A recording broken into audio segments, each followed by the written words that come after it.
Howdy there, friends. Trent Davison here at Snohomish Tree Company. I wanted to show you kind of a typical log mill here in Western Washington. As you can see out that way, you got the logs coming in that are going to get turned into lumber.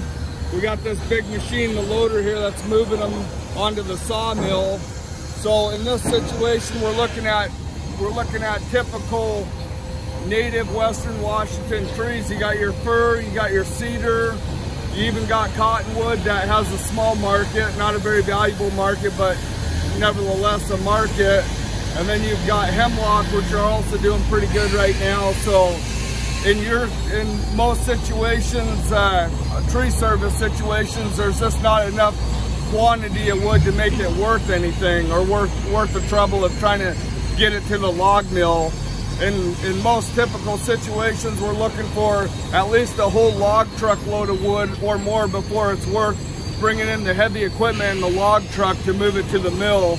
Obviously, there's a price to get the big equipment in the log truck on site in order to get your wood to the mill. So as a general rule, it takes 2 full log truck loads or more to make it worth bringing in the traco or the log loader and the log truck to get it to market. So if you've only got 1 or 2 trees, most of the time it's not worth bringing in the equipment to bring it to the mill. So let's take one more look over here.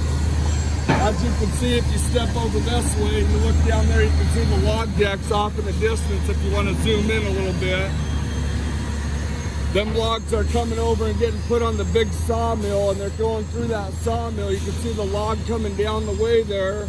That's going to come all the way down there and end up in the sawmill and get cut into lumber. So that's a little bit of when your trees might be worth money or when they're not. Typically, you need a quantity of two full log truck loads or 8,000 board feet or more. Doesn't happen very often in the tree service world, but occasionally it does. Sometimes it'll help offset the cost of doing the job, just depending on how much wood you have and what species of wood. Thank you.